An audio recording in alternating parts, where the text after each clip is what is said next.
What's going on, guys? I'm Bill and welcome to Bill's How To. Today I'm going to run through the type of roller and paint that I use to paint doors, trims and cupboards. Let's do this.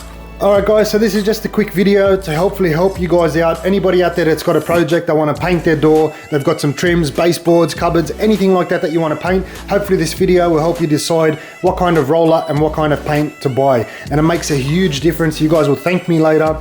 Better than spending your money and wasting your time on products where you're going to have to do it twice. So the first thing we're going to look at is the type of paint that I'm using. Now what I'm using here is an enamel paint, okay? Anytime you're painting doors, trims, your baseboards, your cupboard doors, anywhere where there's a lot of traffic, a lot of movement, scuff marks, scratches, anything like that, you want to use an enamel paint. Enamel is a lot more durable and stronger than your regular paint. And anytime that I'm using this enamel paint, enamel comes in both oil-based and water-based. So what I like to do, I hate using oil-based for a lot of reasons. I try and always go for a water-based, okay? Number one, the dry time. So dry time for water-based paint is about 2 hours, where the dry time for your oil-based is about 12 hours. So I can knock off a whole project in a couple of hours, where if you're using oil-based paint, you're gonna have to let it dry overnight and come back and get started on it the next day. So another problem that you'll have is cleanup. Obviously with water-based paints, you can clean it up with water, so you can wash your brushes in the sink. In terms of using oil-based, you'll have to use some sort of terps or methylated spirits or mineral spirits, whatever it is, to clean up your brushes and clean up any of the areas that you want to get rid of the paint. The couple more problems with it is the tackiness. When you use oil-based paints, you'll find it's a lot harder to work with, especially if you're a new painter. To finish that project off and get a nice clean finish, oil-based is a lot more tacky and the smell is horrendous. So the smell will hang around for a long time and you'll want to avoid that by using the water-based paint. So the second thing that you want to look at is your roller. Now, a lot of people will try and save money on the roller and get the most cheapest roller that they can get, thinking that it's going to do the exact same job. That's a big mistake. You want to make sure that you get at least a mid-range roller. So in terms of price and quality, things like that, it makes a huge difference. You'll find that if you get a cheap roller, it won't give you the best coverage. You'll start getting overspray or oversplatter. You'll find that as you roll your paint, it'll start to splatter everywhere and it'll make a mess of everything. The finish won't be as nice and you'll get fluff from the nap itself in your paint. Now that's going to ruin your whole project. You don't want that. Spend a few extra dollars, get a good quality roller or brush. Make sure that you're going to get the job done as well as possible.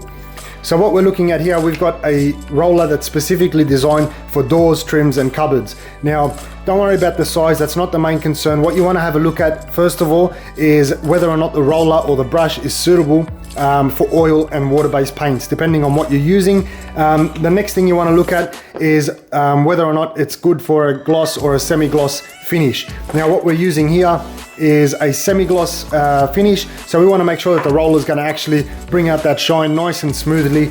And what we want to look at, probably the most importantly, is the nap on the roller. So if you don't know what a nap is basically the fluff or the wool that's on top of your roller. So that determines the effect that's going to be left on your finish. So if we have a look here, this one here is a 5mm nap. So when we're painting your doors and your trims, cupboards, you want as flush or as smooth as finish as possible. So the lower the nap, the better the finish is going to be. That's why a lot of people try and use foam rollers. I don't really like using foam rollers personally, so I always go for a 5mm nap roller. So you can see there that it's very thin and the texture is going to be nice and smooth.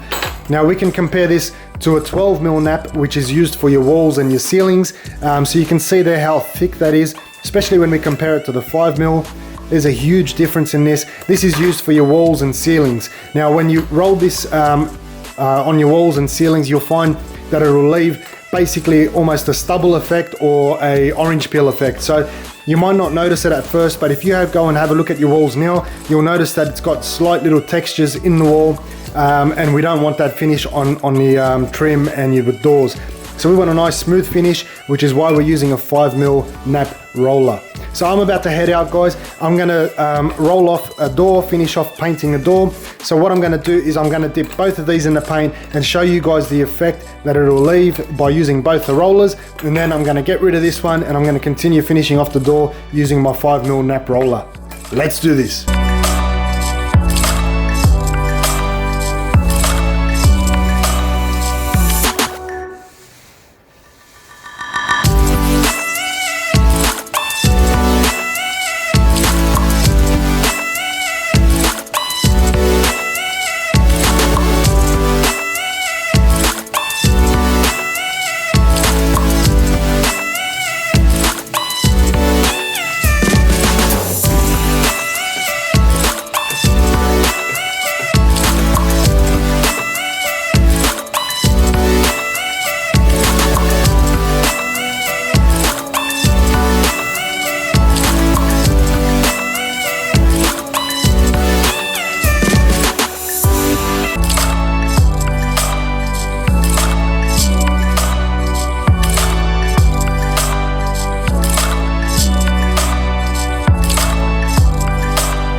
So if you have a project where you need to paint your doors, baseboards, cupboards, anything like that, hopefully this video has helped you guys out in what roller and what kind of paint to use. As always guys, like, comment and subscribe. Until next time, I'm Bill. Thanks for watching Billshowto.